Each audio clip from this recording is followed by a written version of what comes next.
Hey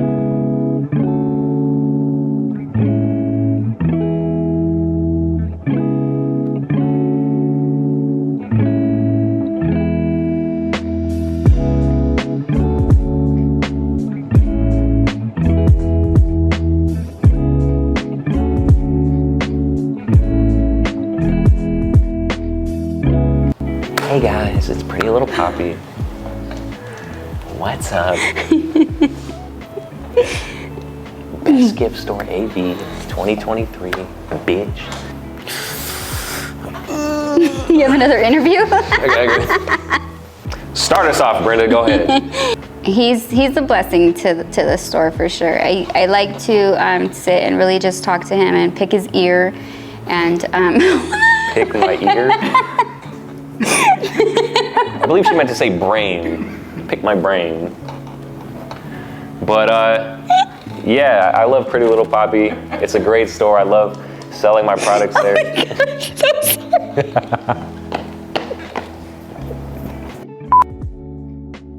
All right. Okay.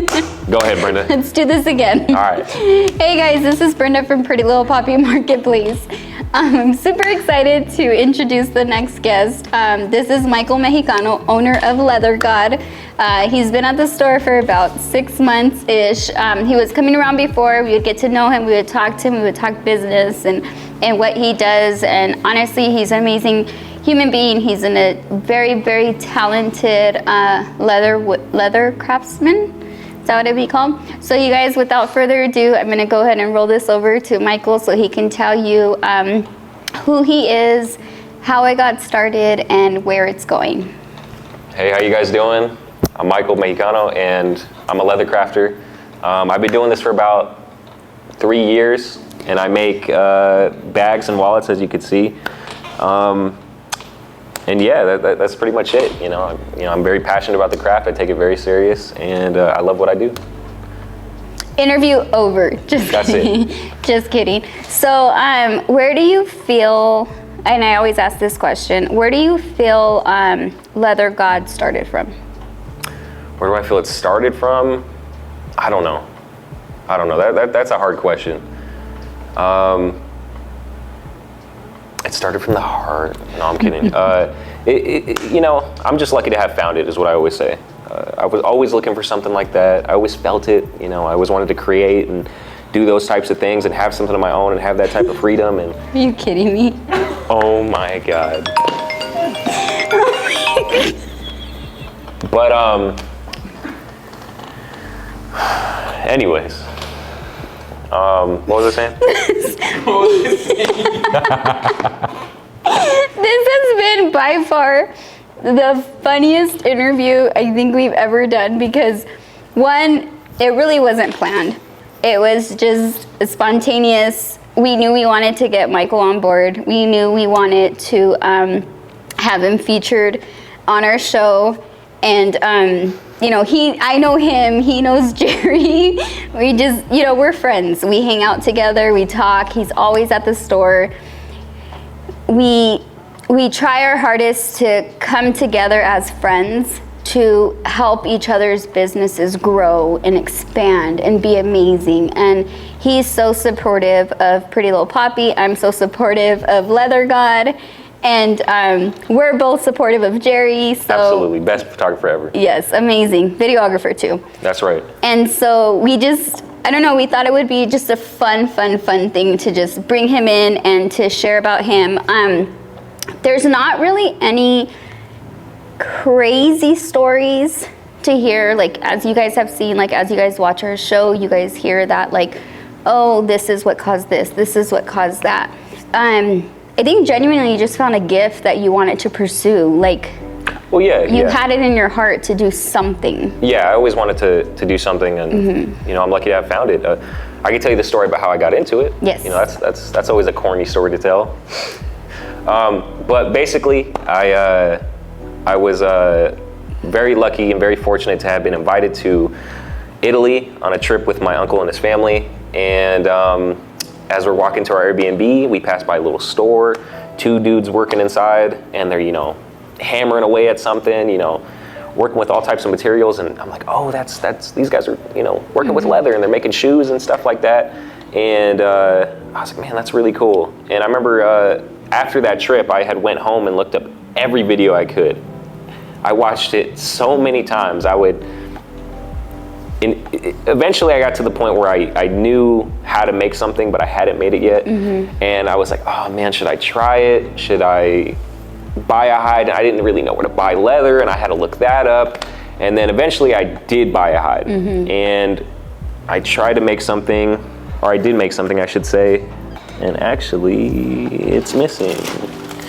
I ended up making something, and it was this piece right here. It was a little pouch for my for like the tools I was using, and yeah, I found out I was pretty good at it.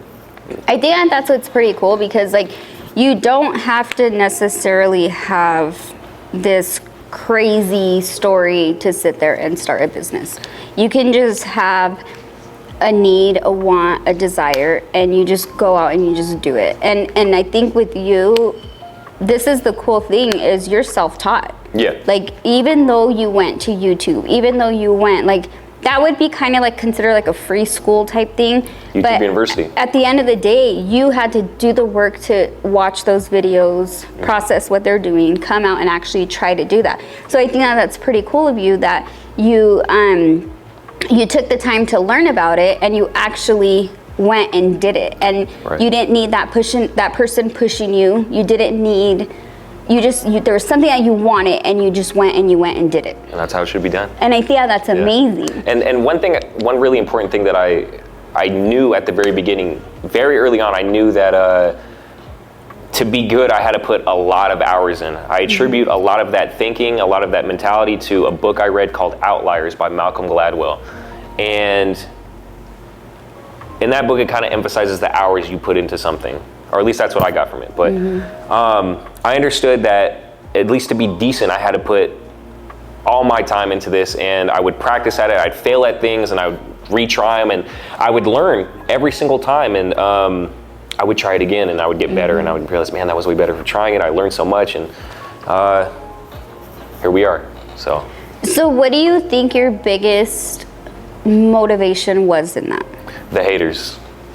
No, my biggest motivation, I don't know. I just wanted to be great. That's really what it was. I wanted to see myself succeed and get better at something. And through time, I was seeing that in real time. Every time I complete something, I was like, wow, I made this. I'm still impressed today by some of the things I make. When someone orders a custom item, I just had someone order a custom one of these, and I was sad to let it go. That. Yeah, it was amazing. It was gorgeous. I was sad to let it go because I hadn't spent enough time looking at it, like, you know, just kind of like gazing over what I just created. And so you truly put your heart into each product that you make. Absolutely. I remember every single one. If someone were to show me it, I've had people come up to me and show me their wallets in appreciation, like, hey, look, like I still use this. I'm like, wow, like that means everything to me. Well, just today you asked me, how often do you use your bag? And it's because you're seeing the wear, the tear, the use of it, and you're actually seeing, you know what it looked like when you created it, and then you know what it looks like now. So you know that I've used it. It's a beautiful art. I love it. That's amazing. I love it. I've learned so many things about it, and that's amazing. I'm very much a student of it. I know, like, the Leather God name, for those of you that don't know, it started off as a boastful name. I said it not in a religious context, but in a context that meant like I'm the best, and there is no. but that was your heart. That was my mentality going in, and I felt like even though I sucked, and some of these early wallets that I have were horrible. You know, like they were thick and they were ugly. And I don't know. I knew that it would put pressure on me to get better. And so that was my way of doing it. Do you feel like mindset has a lot to do with? Yeah, as corny as that mindset stuff is. Because it is. A lot of people say, like, oh, you have to have a mindset to like persevere and to do this and to that. But it's not easy to have that mindset. Yeah, it's not. It's definitely not as easy as they make it sound. But I do know if you really, really want something and you're applying yourself, emphasis on applying yourself and putting hours in to make it work, you can get better at it. Yeah. Will you be the best? Will you be, Making money on it, I don't know. That all depends on you. There's a lot of factors there. But yeah, when I first started making money on this, I was like, wow, like I can make money on this. That's amazing. So it just kind of snowballed from there. And now I'm selling things like crazy and getting a bunch of orders that I'm kind of managing, trying to figure out how to manage my time to make new products and get these orders done, because it's kind of a one-man show. But yeah. So in this, like, I know you started off like really, really excited and enthusiastic about it, and then you just ended up getting this gift that you were able to do all this and become this, even though the hours applied. Do you feel like, what do you feel the hardest part has been about this? That's the thing about when you do something you love, nothing's really hard. I've asked myself this, what's the hardest part? Everything is great. I love doing every bit of it. I guess to answer that question a little bit is sometimes when I'm making the same thing over and over again for somebody. Repetition. The repetition of it, I'm like, man, I really want to create that new item, that new big item. And not just make a backpack or a bag, but put art into it, put the special leather on it, you know, send a message when I make this. That's my favorite part. That's kind of crazy that you say that. I never understood that. But my son, and he can't sit there and do the same thing and repeat it and repeat it and repeat it. He gets like, I don't want to say tired of it, but it's not as exciting as when you create your first piece and then you create something different or you add to something else. Right. Like, do you feel like that is kind of the same? It's kind of the same. If I could say anything to him at this moment, is to try to buckle down and do that repetitive stuff so you get better. But yeah, of course. I mean, no one likes to do the, same old thing every single day. We want to do something new, exciting. And once I've already accomplished something, I want to do the next big thing. It doesn't excite me as much to sell, something I've sold a bunch of times now, and I want to make something new. And I think that's what's really amazing. So we do have friends that have become family through Pretty Little Poppy, and if you see, like, if you were to put me, you, Jerry, Ness, certain other vendors, like, all together, we encourage each other and empower each other to continue to do more. It's not like we just like plateau, like, hey, give you this idea, and we kind of like branch off of each other. Right. And I think that's what I've always loved about you, is you always see I don't know if it's like the better side of it, the possibilities. Right. Like, for you, the possibilities are endless. I attribute that to, again, another corny like phrase or mindset thing, but you're like 5 friends around you or something like that, kind of the people you have around you, you're almost a product of them in a sense. If you it's your environment in a sense. So you guys being around me or me being around, someone here, we kind of learn from each other. We get better that way, and we all have the same kind of focus. We're all kind of headed to the same place. So yeah, it's very beneficial to be here just because of that. I get to be around like-minded people in a sense. And I think that's so important. You can surround yourself with people who are negative Nellies. You can surround yourself with people who badmouth other people, but it's like you're putting yourself in that field. When you surround yourself with people who are positive, uplifting, supporting, they want to see you succeed, you want to succeed, I feel like that does change dynamics in relationships, because you'll always be a winner in a sense. And you'll gain, like, what are you going to get? Another great idea? Like, I just think that's amazing. Exactly. So it works out in everyone's benefit. And I would say, to those people that are kind of negative about it, or especially initially, like when I first started, I'm sure, I know people that were close to me that were kind of like, those are good. Those are good for me. I like that. So you did have people that maybe didn't support you 100%. They were just, like, whatever, whatever about it. And, he's doing it again, or, he's not going to go far with this or like something. Like a hobby, yeah. And I understand it. I would probably do the same exact thing that they're doing. But I like it because it gave me an opportunity to prove something. And it still pushes me today. When I work on something, I'm like, oh no, those people are still watching, or those people are still here, or, Let's keep proving them wrong. So it's kind of crazy, but when they say like your haters are your motivators, Absolutely. like another corny phrase. Another corny phrase. This is the episode where we talk about all the corny phrases today, and we're not done. But it's crazy because these corny phrases are out there for a reason, because it's true. You know, I've some truth to it. I've heard a lot of stuff, me personally, from people that don't even know me, and they don't know what I do on a daily, and they don't know the drive that I have, the support that I have, the love, the purpose that I have behind this.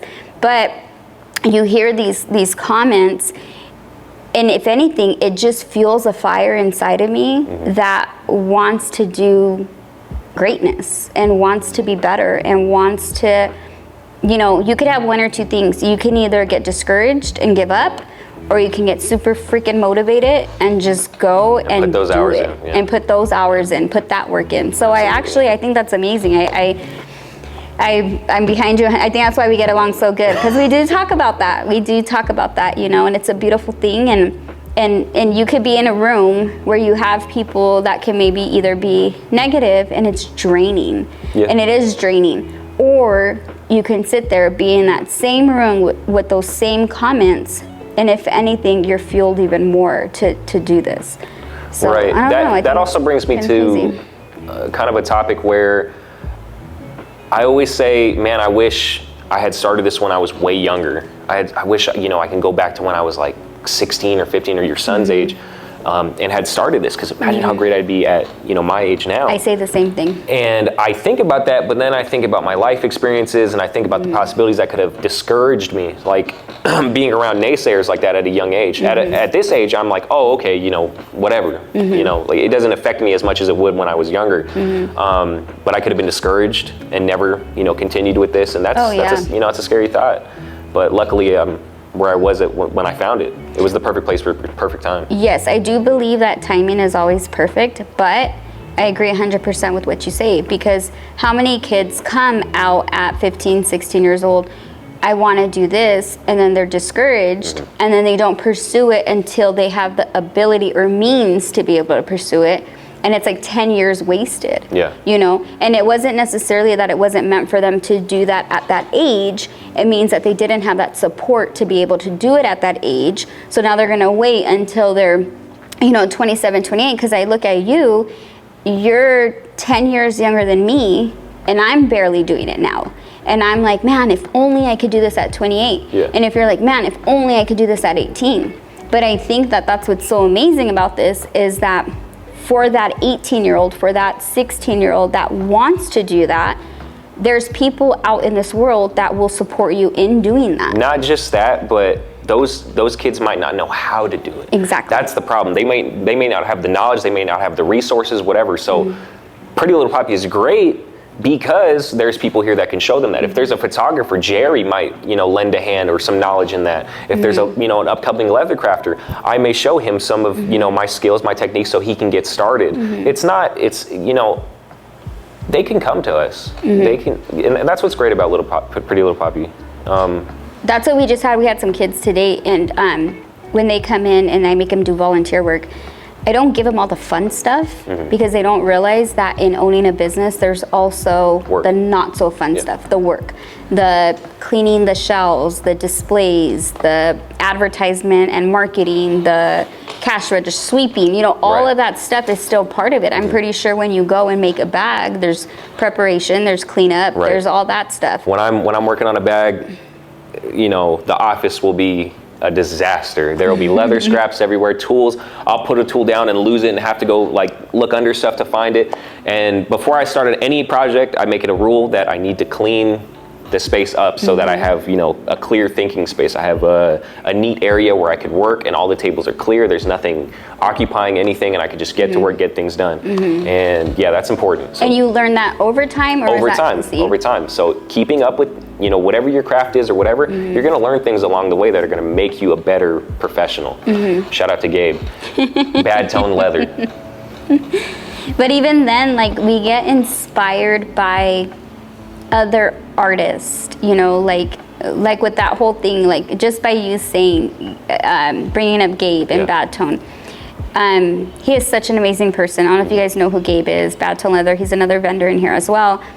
But then you had Michael, Leather God. You would think, you know, having two leather people in the store is competition. But in reality, you guys have actually met together, and you guys have met talked. him first. You met him first, and he helped you out with information, and you did the same for him. No, actually, I really have to give Gabe his credit, because he actually pushed me, or gave me that extra nudge to be like, hey, do you hand sew everything? And I was like, yeah, you know, I've been hand sewing stuff for a while. I've been thinking about getting a sewing machine to kind of ramp up production. And he actually gave me that nudge to be like, hey, you should, you know, get that to speed things up. And if it wasn't for him, if I didn't meet him, if he didn't come up to me at an event I did, I probably would still be hand sewing things like a fool. And the reason why I say that, because hand sewing is great, but it's not realistic long term. I was able to do it when I was getting just a few orders. But as I get more and more, and as it compounds over the months, to keep up with that demand and to sell more, speed things up, and that industrial sewing hand machine. sewn, like when you do hand sewn to machine sewn, it doesn't mean that you're taking away the craft of handmade. I don't feel like it does. I don't feel like it does because either. you're still making it by hand. Making it, yeah. And it's still a small business, and it's still, things like you that. know, how else are you supposed to go to production? I mean, if you limited yourself to having to do every stitch by hand, you're also going to limit your market. You're going to limit your product that can go out there. But so I don't see anything wrong with that. As a leather crafter, I've seen other leather crafters get upset over this topic.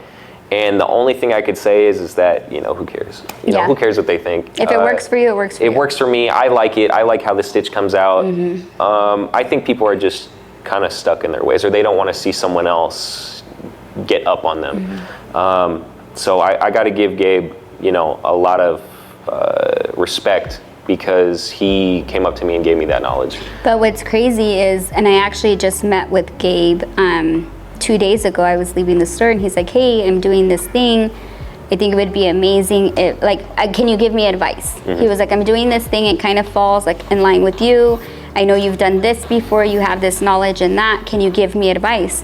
The second he opened up that door, I was like, I'm going to give you more than advice. I'm going to give you advice. I'm going to give you this. I'm going to give you this. I'm going to give you that. Because from everything that I didn't learn, that I learned the hard way, I wanted to give to him and be like, he was like, hey, don't do hand sewn, do machine, because you're able to do the production. Hey, don't do it this way, do it this way.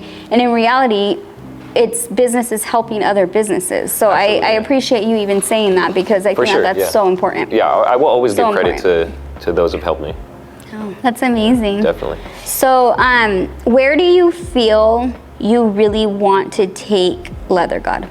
I've always told you, I'm not even going to say on here what I want you to do, because I'm not going to release. I know what she's talking about, but I'm not going to mention it. I'm not going to release that out into the That's a super duper secret. That's a super duper secret. But I know I do.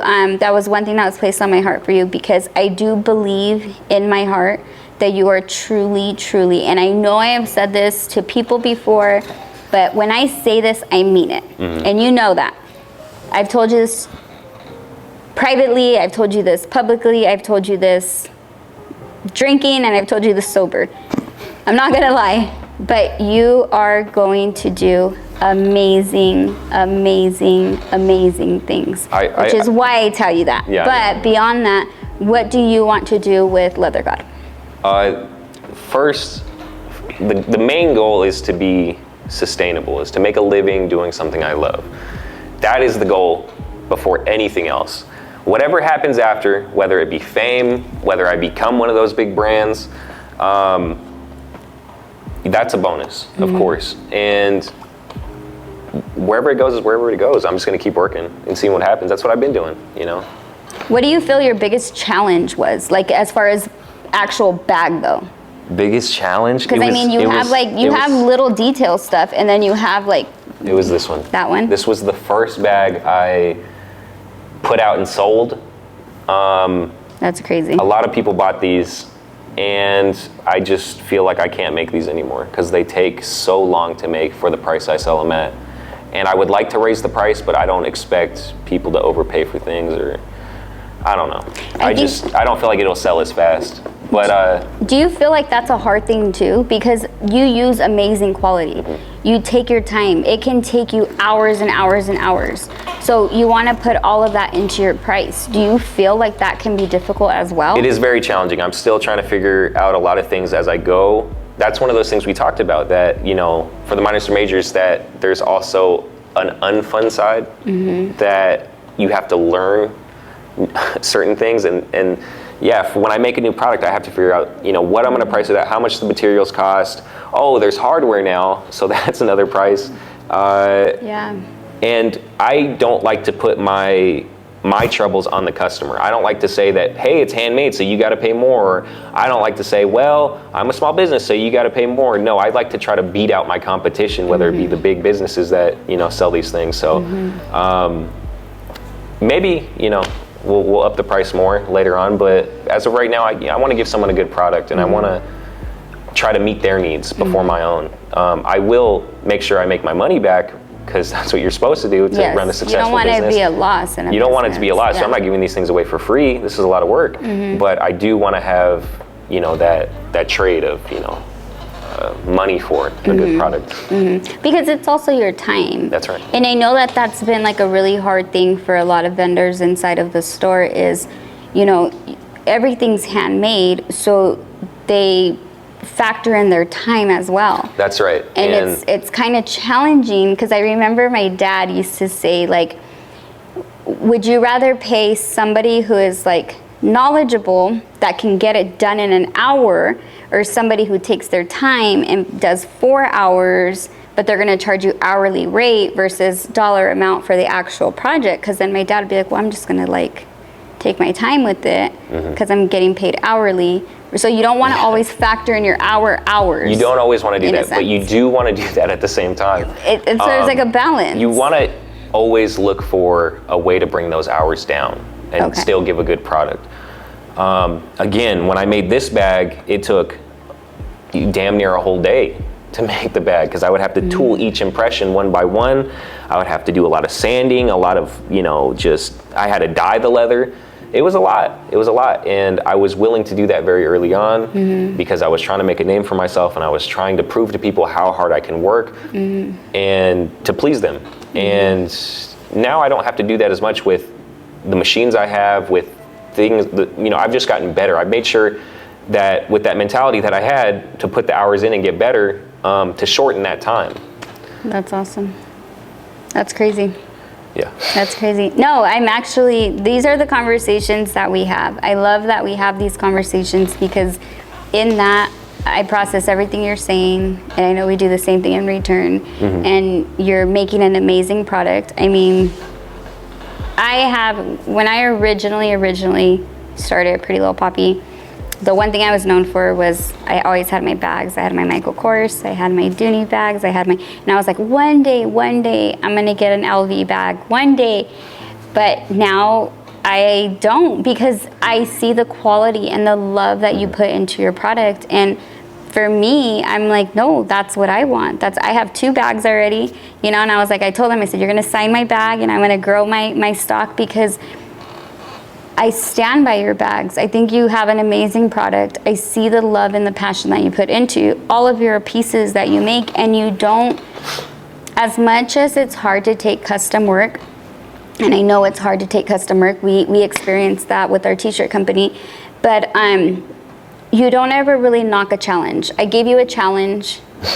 I was patient with the challenge, you were patient with the challenge, but it wasn't until you knew what you wanted to do with that challenge that you did that challenge, and you did it though. Yeah. You know, so I think that's amazing. Attribute that to that early mentality of, I want to prove myself to everybody. So early on, I was taking every customer order I could. Nowadays, I'm a little bit more... It's different. Because it takes more time to design it. Again, through the 3 years, I learned a lot, and one of the things I learned was that I was spending a lot of time just designing a custom order and not really charging for that. So I just kind of brush off a lot of custom orders now, because they're just going to take too much time. If it's a smaller item, I'll probably do it. But here's my product. If you want it, you don't. And that's okay. Yeah, that's fine. And that's okay. Yeah. Either you want it or you don't. And this is what's available. Yeah. If I can, then I will. If I can't, then unfortunately, I always listen to suggestions. I always listen to people's opinion, and there's a lot of people that'll come up to me and say, hey, you should make this, you should make that. I always listen to them. No idea is a bad idea. But there's a reality of it.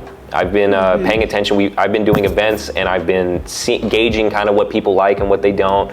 A lot of times people will come up to me and they'll say, hey, you should make a wallet. You know, they'll say, hey, your wallets are nice, but you should make a wallet like this. And they'll pull out their own, and they'll be like, you know, I'd buy this if it had the chain like how mine does, or if it had a button right here, or if it closed like this, or if it looked like this, or if it had this type of leather. And I'm like, you know what? I would make it, but I'd be spread way too thin just for you. Everybody has, you know, their opinion on things. Everybody has their style on things. I can only make what I like and try to put that out. I've seen that firsthand in my business also. Like, you're always going to have those people that are going to give those suggestions, but at the end of the day, you know what it takes, you know what's needed in that, and you know what you're able to give out. So you have to also set those, and this goes for any business, you guys, any business.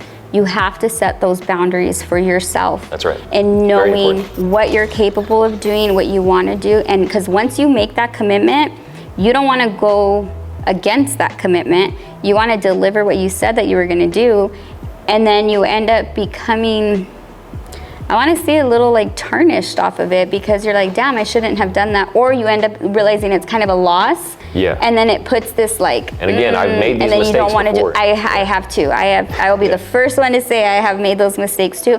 But you learn from them, and that's why when you get new people that come in that barely know you, you do say, oh, and you know, this is what's available. This is what I have, and you will take all of that into consideration. That's right. Which I will do the same. I'll take it into consideration. But at the end of the day, you know what works for you. You know what works for your business and your company.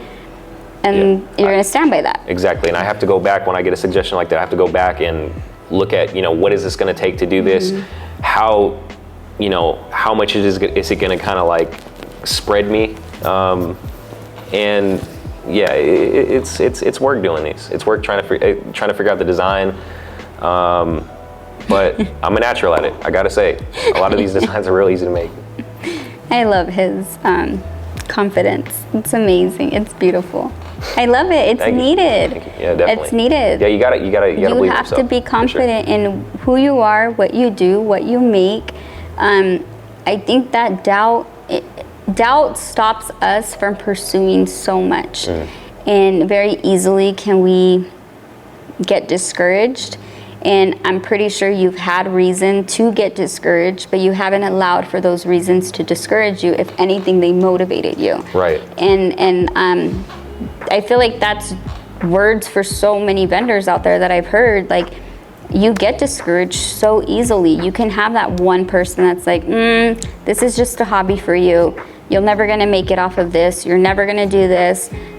But when you go to that mindset, then of course it'll always be a hobby for you. Yeah, if you keep thinking like that, if you keep thinking like that, it'll be a hobby. But when you think differently, one day I'm gonna do this, and you push yourself to get there, and you envision it, then one day you'll get there. Yeah, exactly. And I would always kind of picture it like, oh, okay, yeah, I'm gonna make bigger bags. I'm gonna make a tote bag. I'm gonna make a backpack. I'm gonna make this or that, and here they are. So. What is the one piece that you look forward to making? A duffel bag. A duffel bag. That has been on my list for a good 3 months now. And I just haven't had the time to design it or make it. Been getting swamped with orders, which is a good thing. Yes. Thank you guys for your support. Thank you.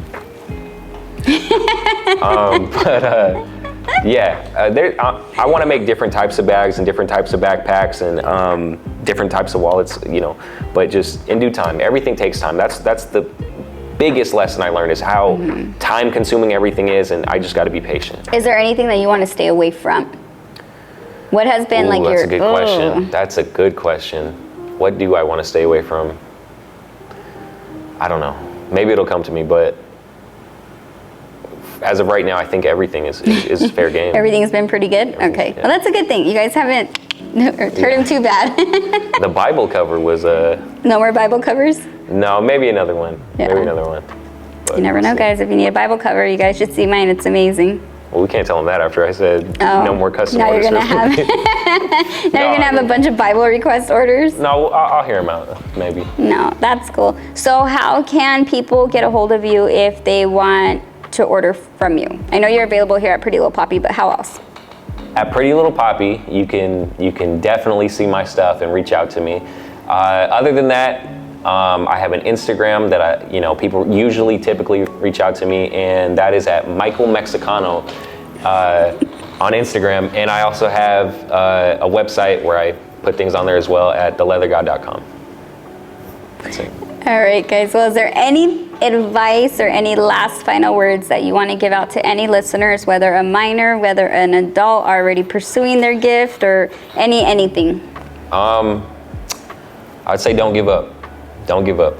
Keep going. Keep putting the hours in, of course.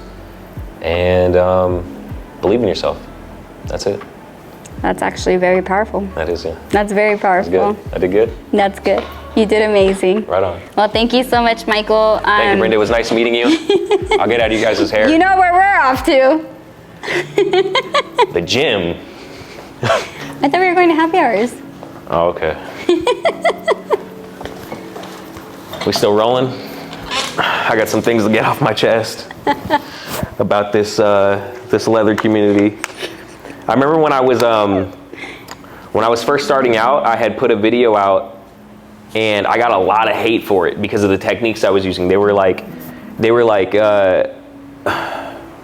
not as accepted in the community. I was using the glow forge mainly, and I was cutting my leather out like that. I wasn't really doing things as clean. Oh. It wasn't as pretty, I guess, but it still came out like a normal product that people would actually buy.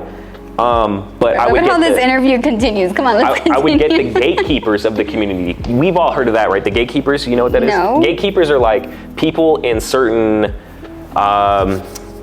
communities of, like let's say you're a welder, or you're someone who does t-shirts or something. There will be someone who doesn't want to let new people in because they feel like they're cool enough. Like, no, you can't join this. Like, I'm going to gatekeep you. Cliquies. Kind of. Yeah. So there was people like that who were leaving all types of nonsense on the video and hating me. And I was like, it was good because I was like, oh, okay, now I know. I was like, you guys messed up because now I know what I'm doing wrong. So you had haters. I did, yeah. Everyone's got them. Who cares? Who cares, man? What are they going to do? Do you see who I'm surrounded by, my peeps? But, do you see who I'm surrounded by? But yeah, it all works out. I was able to kind of fix those mistakes, and I was like, thank you guys for letting me know. I need that. I need people to tell me the things that I'm doing wrong so I can fix what people said that you were doing wrong, you actually took that as empowerment for yourself. Positive, yeah. As a positive Absolutely, note. Yeah. Everything's a positive. You got to look at it as a positive. That's amazing. I love that. Me too. I love that. I do say that every time we get together, we are encouraging each other and empowering each other and supporting each other. Gotta keep that up. And that's like a genuine, like it's not, like you're not just here for marketing purposes, you're not here for anything, you've been here. For that knowledge. You're here for that knowledge, right? Shout out to that scammer, Ty Lopez. Anyways.